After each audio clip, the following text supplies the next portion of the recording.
മഴ പെയ്താൽ മുട്ടറ്റം വെള്ളം, വേനൽക്കാലത്ത് നടക്കാൻ പോലും ആവാത്ത ചെളിപ്പാത. കുന്നിത്തൈ നിവാസികൾ ദശകങ്ങളായി അനുഭവിച്ചു വന്ന ഈ ദുരിതയാത്രയ്ക്ക് ഒടുവിൽ തിരശീല വീഴുന്നു. നാട്ടുകാരുടെ വർഷങ്ങളായുള്ള ആഗ്രഹം ഇപ്പോൾ സഫലമാവുകയാണ്.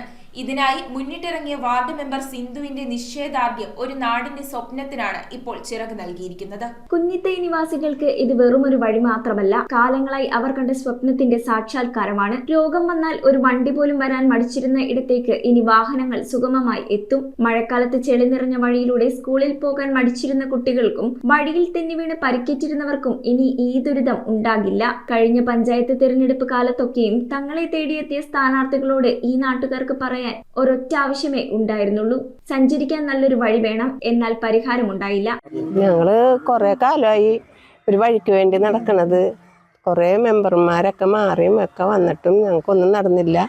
ഇപ്പതേ ഇത്തവണ ഞങ്ങൾ എല്ലാവരും പരിശ്രമിച്ച് വഴി ഇങ്ങനെ ഇത്രത്തോളം എത്തിയിട്ടുണ്ട്. അതിൽ ഞങ്ങൾക്ക് വളരെ സന്തോഷം. ഞങ്ങൾ 10-14 വീട്ടുകാരുണ്ട്. വഴിയില്ലാതെ വെള്ളക്കെട്ടി കൂടിയാണ് ഞങ്ങൾ നടന്നിരുന്നത്. കുറേ നാളായി ഞങ്ങൾ വെള്ളത്തിൽ നീന്തണേരുന്ന്. കുറേ മെമ്പർമാരുകൾ ഇങ്ങനെ മാറി മാറി വന്നിട്ട് ഞങ്ങൾ പറഞ്ഞിട്ട് ഞങ്ങൾക്കൊന്നും ചെയ്തു തന്നില്ല. ആ സിന്ധു മെമ്പർ വന്ന് ഞങ്ങൾക്ക് എല്ലാവരും ഇതുപോലെ തന്നെ എല്ലാവരും റെഡിയാക്കിയിട്ടുണ്ട്. കഴിഞ്ഞ പഞ്ചായത്ത് തിരഞ്ഞെടുപ്പിൽ ജനവിധിക്ക് ശേഷം വാർഡ് മെമ്പറായി എത്തിയ സിന്ധു മനോജ് ഈ വാക്കുകൾ പാഴാക്കിയില്ല. ഭൂവുടമകളെ നേരിട്ട് കണ്ടും നൂലാമാലകൾ ഓരോന്നായി അഴിച്ചുമാറ്റിയും അവർ നടത്തിയ നിരന്തര പരിശ്രമമാണ് ഇപ്പോൾ ഈ പാത യാഥാർത്ഥ്യമാക്കുന്നത്. അപ്പോൾ ഇപ്പോൾ നമ്മുടെ പുതിയ മെമ്പർ 17-ാം വാർഡിൻ്റെ മെമ്പർ സിന്ധു ചേച്ചി ഇതിനുവേണ്ടി കുറേ മുൻകൈ എടുത്ത് ചുരുങ്ങിയ ദിവസം കാലയളവ് കൊണ്ട് ഇതിനൊരു തീരുമാനം വന്ന് എല്ലാവരും കൂടി ഒന്നിച്ച് കുറച്ച് പൈസ എടുത്ത് കാര്യങ്ങളിപ്പോൾ റോഡ് വരാനുള്ള സാഹചര്യം ഒരുക്കി തന്നിട്ടുണ്ട്. ഇനിയിപ്പോൾ അടുത്ത് തന്നെ റോഡ് റെഡിയായി തരുമെന്നാണ് പറഞ്ഞേക്കണേ. ഒരു നാടിന്റെ ഒന്നാകെയുള്ള കാത്തിരിപ്പിനാണ് ഇപ്പോൾ ശുഭപര്യവസാനമാകുന്നത്. പഞ്ചായത്തിന്റെ ആസ്തി വികസന ഫണ്ടിൽ ഉൾപ്പെടുത്തിയാണ് നവീകരണത്തിന് ഒരുങ്ങുന്നതെന്നും മെമ്പർ ബിന്ദു പറഞ്ഞു. മാറി മാറി വന്ന മെമ്പർമാരും 10-35 വർഷമായിട്ട് ഞങ്ങൾക്ക് ചെയ്തു തന്നിട്ടില്ല. ഇനി എന്നെ കൊണ്ട് പറ്റില്ല എന്നും അതിൽ ഇവിടെയുള്ള ആളുകൾ പറഞ്ഞിട്ടുണ്ടായിരുന്നു. പക്ഷെ അത് ഞാൻ മനസ്സിൽ കണ്ടുകൊണ്ട് ജയിച്ചു വന്നപ്പോൾ തന്നെ ആദ്യത്തെ ഒരു നടപടി എടുത്തത് ഈ വഴിക്ക് വേണ്ടിയാണ്. ഈ വഴിക്ക് വേണ്ടി ഞാൻ ഓരോ വീടുകളും കയറി ഇറങ്ങുകയും അതോടൊപ്പം രാത്രിക്ക് തന്നെ വിളിച്ച് സന്ധ്യ നേരത്താണ് ഇവിടെയുള്ള ആളുകൾ ജോലി കഴിഞ്ഞു വന്ന ആ സമയത്ത് നമ്മൾ വിളിച്ചു കൂട്ടി കാര്യങ്ങൾ പലതവണയായിട്ട് അവതരിപ്പിച്ചു.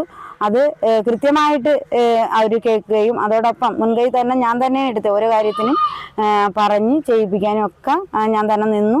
അതിനൊരു പേരും ഞാനിട്ട്, കാരണം ഈ റോഡിനൊരു പൂങ്കാവനം റോഡ് ഇട്ടാണ് തന്നെയാണ് നമ്മളത് ആസ്തി കയറ്റിയിട്ടുള്ളത്. അതുപോലെ തന്നെ തൊട്ടിപ്പുറത്ത് തന്നെ അവരും ഈ പറഞ്ഞിട്ട് 6 വീട്ടുകാർ വെള്ളത്തിൽ കിടക്കുന്നതായിരുന്നു. അത് തറയപ്പറമ്പിൽ റോഡ് എന്ന് പേരിട്ട് അത് ആസ്തി കയറ്റി പഞ്ചായത്തിൽ നിന്നൊക്കെ വന്ന് അളന്നു എല്ലാം തിട്ടപ്പെടുത്തി പോയിട്ടുണ്ട്. News bureau, Paravur. നമ്മുടെ നോർത്ത് പറവൂരി വെറും 5200 സ്റ്റീൽ അലമാര വാങ്ങാൻ പറ്റും. ഇവിടെ സിറ്റ് ഔട്ട് ബെഞ്ചൊക്കെ സ്റ്റാർട്ട് ചെയ്യണത് വെറും 5800 തുടങ്ങിയാണ്. ഇവിടെ കട്ടിൽ, ബെഡ്, പില്ലോ അടക്കം വെറും 4900 മാത്രമേ ഉള്ളൂ. നോർത്ത് പറവൂർ പറയാട് ഗുരുതിപ്പാടൻ ടെമ്പിളിന്റെ നേരെ ഓപ്പോസിറ്റ് ആയിട്ടുള്ള കളത്തുങ്കൽ ഫർണിച്ചർ